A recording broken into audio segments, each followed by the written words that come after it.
This is an alcohol-free grapefruit Paloma. Trey, honey, can you keep it down, please?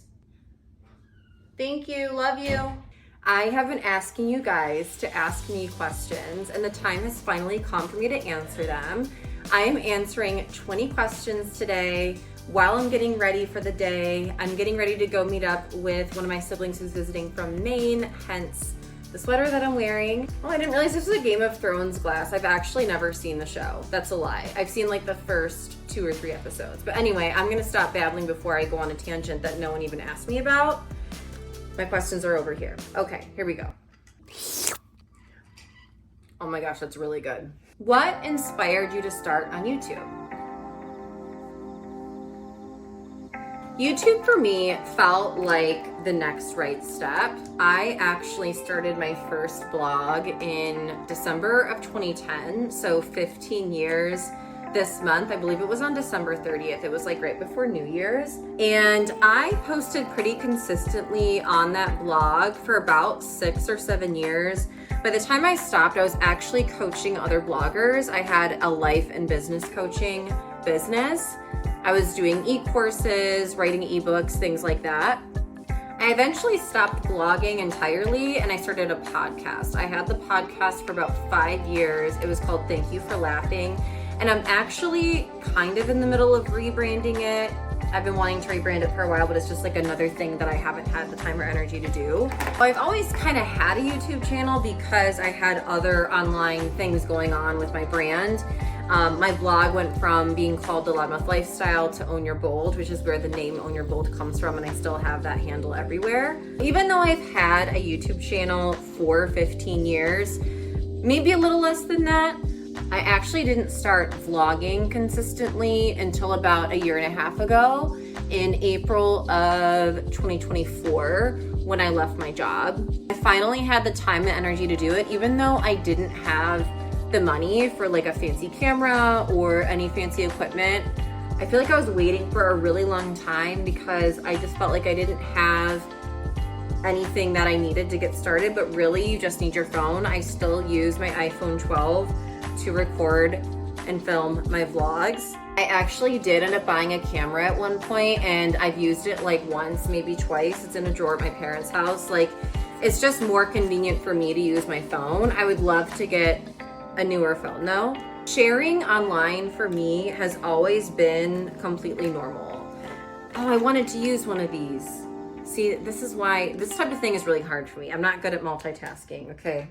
I obviously wash my face in the shower, but I also just like to go over it with a wipe for extra cleanliness. But yeah, sharing has always felt really natural for me. It's something that I've always wanted to do. When I was 7 years old, actually for my 7th birthday, I got my first diary with a lock and key from a friend of mine at the time. And then I got my first camera, just like a regular film camera from my parents. So this was in the early 90s. I was born in 87. What's 7 plus 7? So like 1994. From that moment, I always knew that I was going to be a writer, and I really wanted my words and my story to impact other women all around the world. And keep in mind, at the time, obviously, there was no social media, there was no internet, there was no blogging, there was no anything like that. I actually remember writing in my diary, I hope that someone finds this someday. And little did I know that there would be a way for people to find my writing someday, and not that far into the future. I started actually writing online when I was like 10 or 11 years old. Obviously it wasn't good. And I didn't have a blog yet or anything, but I was posting on like when we had message boards and, you know, online club things. Like, do you guys remember like Yahoo clubs? So that being said, the next question is, do you ever feel pressure to always be on for YouTube or social media? And the answer is no. I feel like I have to be more on when I'm offline. I feel much more comfortable talking to the camera, talking to the internet than I do anybody in real life. unless it's like one of my best friends or one of my family members or my boyfriend or someone like that. I am actually extremely shy and socially anxious in person when I don't know someone. And a lot of people are really surprised to hear that, because around the people I know, I'm so loud and talkative and outgoing, but it's just because I know you. And another thing too is a lot of my friends have met me through work. And when I'm at work, I'm like a different persona, because I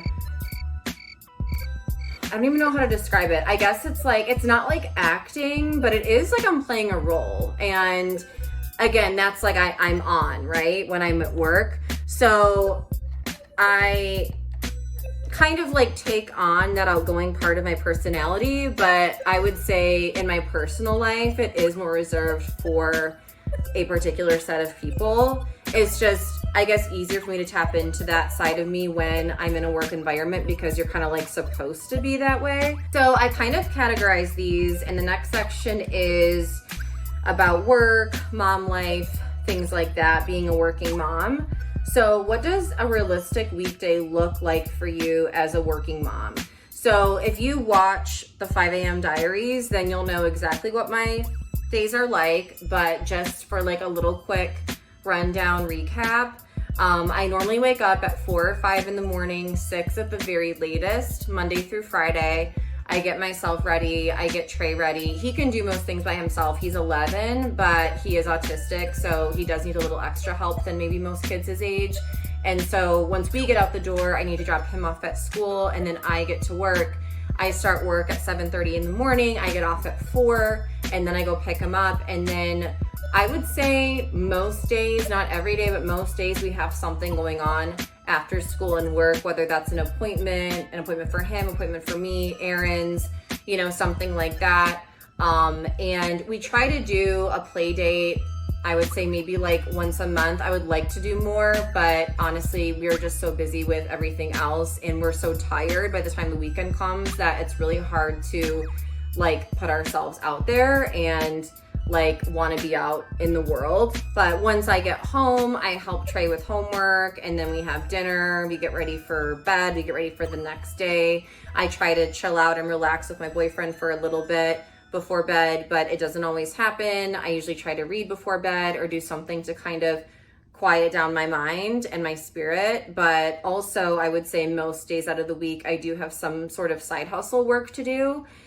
I kind of wrestle with this where like I don't want to fill my weekends with more work, so I try to do my side hustle work after my day job during the week, but then I don't want to do that either because I'm so burnt out by the end of the day. Something that I've been implementing more lately is actually waking up at 4 a.m. rather than 5 or 6 to give myself extra time in the morning, and then I can do my side hustle work right when I get up, and then I'm not trying to do it at the end of the workday when I'm already tired. How do you balance work and motherhood without burning out? I get burnt out like all the time. Like I actually think I have been in chronic burnout for like a year. I don't know. Honestly, I am tired a lot, and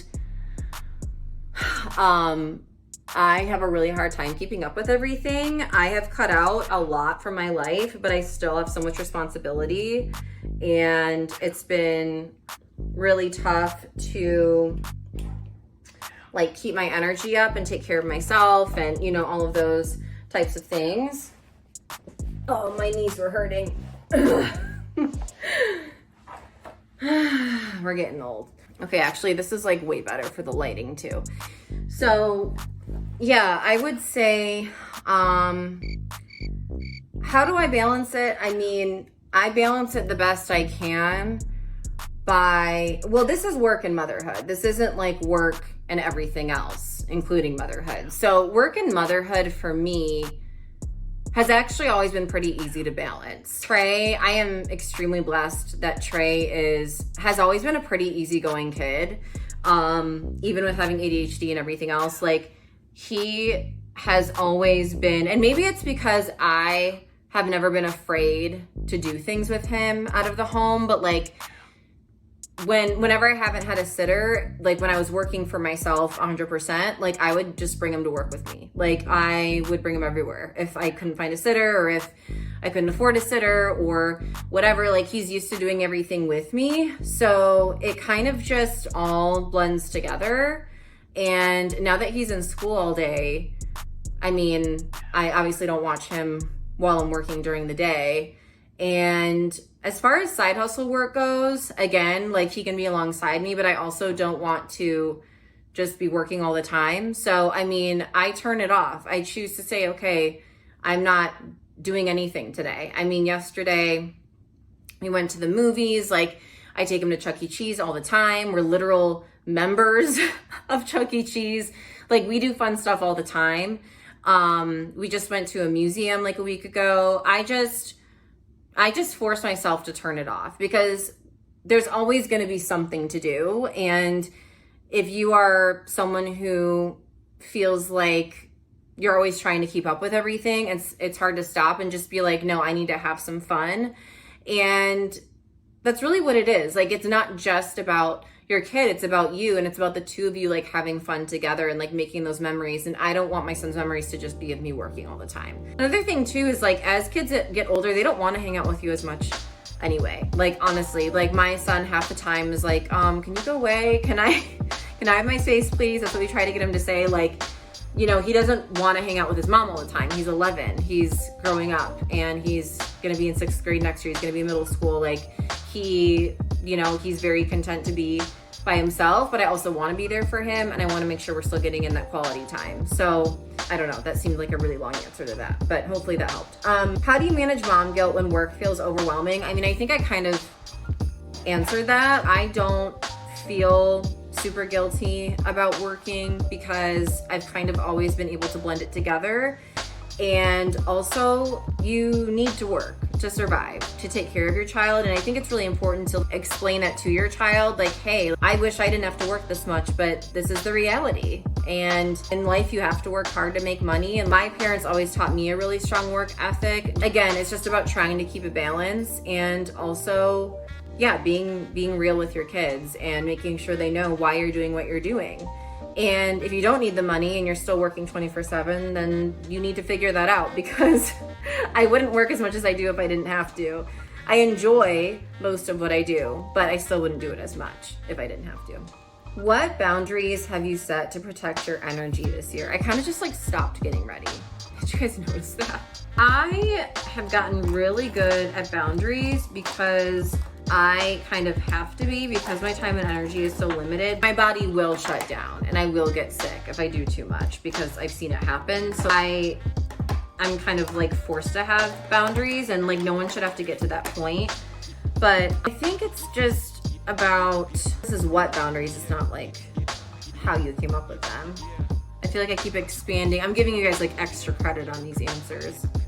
Overachiever as always. I've told you guys this before. My phone is on Do Not Disturb all the time. All the time. It's never on. Unless I'm like expecting a call. I'm expecting something important and I know like I need to have it on, but I don't have any notifications on. When someone asks me to jump, I don't say how high. The most important people in my life are me and my family that I'm creating right now. It's easy to say no to other things or people or responsibilities or anything that sucks your energy. It's easy to say no when you already have people relying on you that are more important. Keeping your priorities in order, whether you have kids or a partner or not, whatever your personal priorities are, and maybe for you that's your family, like your parents or your animals, maybe it's your friends, maybe it's your dreams, your goals, whatever it is that's like number one to you right now, you need to keep that in mind, and that is going to keep you from allowing people to cross your boundaries, because at that point you don't care what anyone else thinks, but those people. I still didn't really answer the question, did I? What helps you stay organized when everything feels like a lot? Again, I've explained kind of like my planning process before. Actually, I think I did a short about it recently. I'll link to it. People ask me how I do it all the time. And yes, I am wearing my Snuggie dress. First of all, I don't. I mess things up all the time. I forget things all the time, every day, like all day, every day. So ultimately, I don't do it all. I also have a lot of help. I am very, very blessed to have a lot of help. It takes a village with me. It really does. This is what I do though, is I am a major planner person, like paper planner person. I do use a calendar on my phone as well, and on Outlook at work and things like that. But like for my overall life, I have to plan everything. This is actually just my journal. I don't really use this to plan, but I guess like, you know, planning my hopes and dreams and things like that. What I do is every week, I'm trying to cover up what it says. Not that it's a big secret, but you know, but I make a brain dump every week and I just write down every little thing that I need to do. This is actually a pretty light week, which is still really busy, but it looks like. Well, I make a huge brain dump of everything I have to do that week. And then I get out my weekly to-do list and I insert in all of these things for the appropriate day. First, I put in like my day job and I like block that time off. And then I put in like what I'm gonna do before and after that, usually after, because I have to leave at 6:40 in the morning. I know this is like a video within a video of a video, but I actually have been waking up at 4 a.m. lately instead of 5 a.m. so that I can get stuff done before work instead of after, because that's when my brain works the best. So I am gonna be going more into this in my 5 a.m. diary series. Make sure you check that out. We're probably going to be starting to change it to 4 a.m. but just wanted to make that correction. Okay, back to the video within the video. And what I'm going to start doing is filling out a monthly calendar. I just got this because I have monthly deadlines and I really need like a big picture calendar. I have one on my wall, but I don't really use it. It's just like for looks because it's cute. I have a daily planner. I have a daily planner and I don't even know where it is right now. I don't really use it anymore because, like I said, I have deadlines and so I need something that's a little more big picture. I used to love a daily planner though, and I took it with me everywhere and I used it every single day. So tell me, do you use a planner? Are you a planner? Are you gonna start being one? Are you gonna start using one? Because honestly, that is how I do it. Otherwise, I mean, I would not survive, truly. Gosh, my throat's getting dry. I'm like talking a lot really fast. Hold on. Sorry, I kind of just zoned out. Yeah. Planning. Planning is everything. I write everything down. I keep a lot of different calendars, and I would say 70 to 80% of the time the plan changes, but at least you have somewhat of a framework and you know somewhat of what you're doing. Otherwise, I would forget everything all the time. I mean, I still forget. I still get lost using a GPS. So just imagine if I didn't use the GPS, you know what I mean? So use whatever tools you need to use to stay organized, whether that's setting alarms, time blocking. I've had this for like 2 years and I just noticed that there's plastic on this mirror. I think I just noticed that there's even a mirror. That's weird. Okay, moving on. What's the hardest part of budgeting as a single mom? So even though I have a boyfriend, I'm still a single mom. My son is not my boyfriend's son. Putting on blush right now. But honestly, it's the food. Like, my son's 11 and he eats like an NFL linebacker or something. I don't even know what a linebacker is, but it sounds like the right thing. What are your financial priorities right now? Honestly, just saving as much as I can, because I feel like I've never really had a good amount of savings for a long period of time. I feel like something has always kind of happened or life changed where I needed to use that money, and I guess that's like what it's for, but I want to get ahead and I feel like I'm always behind or like just, you know, breaking even. I know I'm in a really good financial place compared to most people and compared to where I used to be, so I'm really grateful for that. And I do realize that I have the privilege of being able to share expenses with someone because I have a partner, and that's something that I didn't have for 8 years after my son's dad and I split.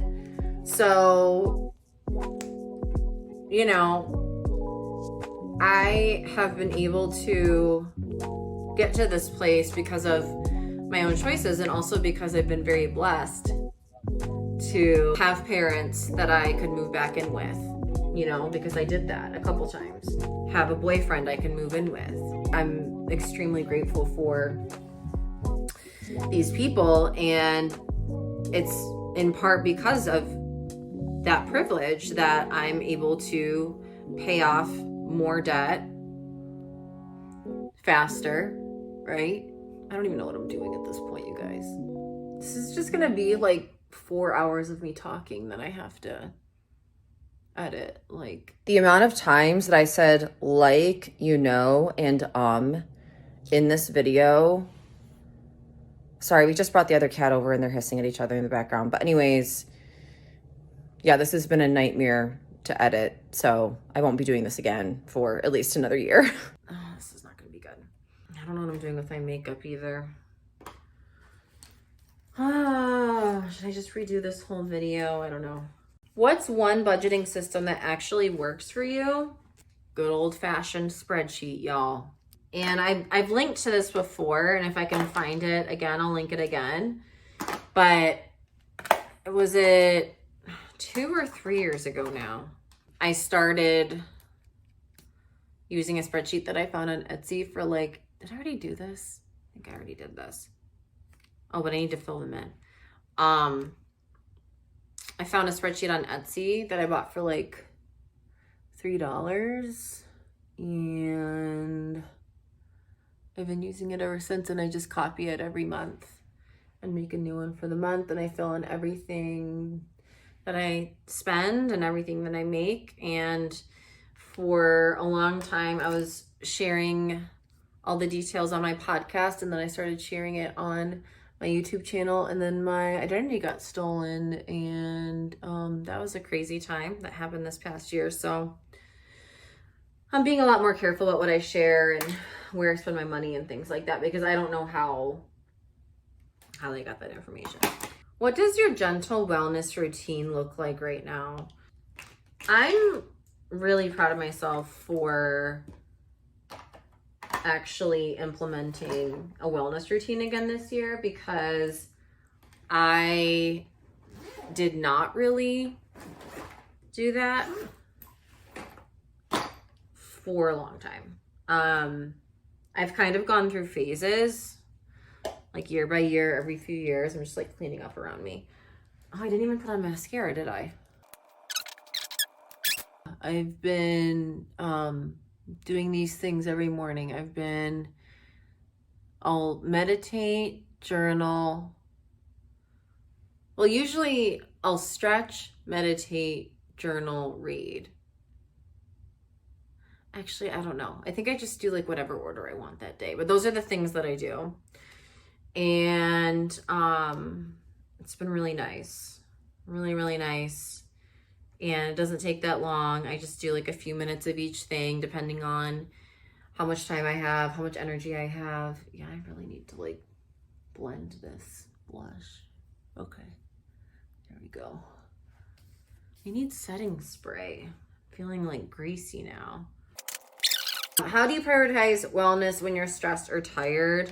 Just reminding yourself that that is when you need it the most, and you deserve it the most. And again, it's like forcing yourself to stop, being like, look, self, I know you're stressed. I know you're tired. I know you don't want to do any of this, but it's going to make you feel better.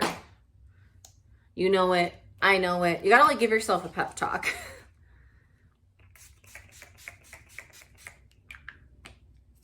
How do you stay consistent with movement in a busy season? It's not just, I shouldn't say just, because it's not, it's simple. It's not easy, but it's simple. You have to change your mindset around, like stop having an all or nothing mindset about fitness and wellness and health and weight and all of that. Like, I feel like Oh my gosh, my hair is so bad, you guys. Hold on, I'm distracted by my hair. Just do what you can. Do what you can, even if it's for 5 minutes, even if it's for 15 minutes. If you can't run, then walk. If you can't walk, then sit and do some arm movements. Do whatever you can that day. And I believe that stretching counts as movement. You're still moving your body. It's like an active rest day. And one of the things that I do working in an office every day is I try to take walks during my lunch, even when it's cold, unless it's like pouring rain, or something like that. But a lot of times I feel guilty for only taking a 10-minute walk that day. But a lot of times that's all I have time for. And if it's that or nothing, I'd rather have something, right? It doesn't have to be the biggest workout in the world.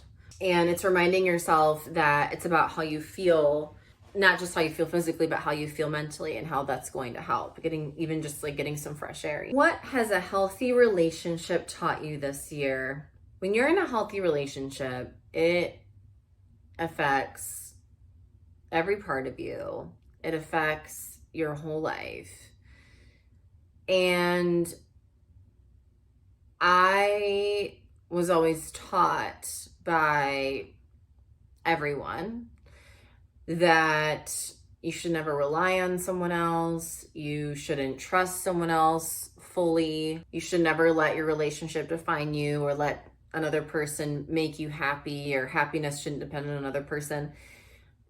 And so I was fine with dating terrible people because they weren't supposed to affect me anyway. So why did it matter?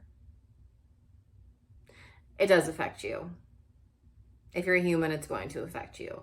So having a healthy relationship is everything. I mean, I'm so much more happier and healthier now than I was when I was single. So I don't really care how that sounds to other people or to my past self who would have looked down on that. I think it's okay to admit that you're someone who needs to depend on someone else. And I do. I'm someone who does need that. And there's nothing wrong with that. You can be independent in some ways and be dependent in other ways. And I don't think that's codependent either. I think that's a different thing too. So what has a healthy relationship taught me this year is that it's the most important thing that can happen to you. The most impactful thing. How do you protect your relationship from the internet? Honestly, it's not that hard because Brian and I both don't really like social media, which is funny because I literally have an online brand that I'm still building, and I do social media for other people as well. But on a personal level, personally, we don't really care about social media, posting about our personal things going on that have nothing to do with anything. I don't feel the need to post about us all the time, but I do share. I don't think I overshare about him, but I don't hide him either. He's not a secret. And also he doesn't like being on camera. So when I do show him, I definitely get consent and I make sure he's okay with it and all of that. But he's not personally a vlogger or an influencer or content creator or anything like that. So he's not really going to have that much exposure anyway, I guess. And then I haven't really been even on Instagram that much. So I just don't really, I don't feel the need to put everything out there all the time. I'm just having fun being with him, and I don't I'm really enjoying our memories together. So yeah, I don't know. So I think I feel like I have a pretty good balance when it comes to that. I love this question and I love how it was worded. What's something you're gently hopeful about going into What's something you're gently hopeful about going into next year? And that is, honestly, this is my only goal. I don't have a money goal. I don't have a weight goal. I don't have any other goals. The only thing that I'm really trying to do is have 100,000 subscribers on YouTube. That is literally my only goal for 2026. So I'm really, really excited about it. And I know it's like completely crazy because I only have 1,000 right now, and I'm totally fine with doing something crazy because that's just kind of what I do. So yeah, if you're not subscribed already, please subscribe because it will help with that goal, and I appreciate you. Cheers. Hi, editing Stephanie here again. I'm also going to be doing a giveaway once we get to 1,500 subscribers. Right now we're at a little over 1,100, so make sure you subscribe because I will announce all the details once we get 1,500, and I'm going to be giving away a bunch of my favorite things, and it's going to be really fun. So go subscribe right now. Okay, thanks, bye. This is really good. I like this. I didn't love a couple of the other ones I tried with this brand, but I really like this one. At this point in the video, I actually wanted to open some of my Christmas presents, and I did start doing that, but then I realized I wanted to do a whole separate video about what I got for Christmas. So I'm going to be recording that soon, and hopefully it'll go up within the next few days. Thank you so much for hanging out with me. I know this was a different kind of video, but if you liked it, make sure to like, comment, and subscribe. I love you guys so much. Have a very Merry Christmas and a Happy New Year, and I will see you in the next video. Bye.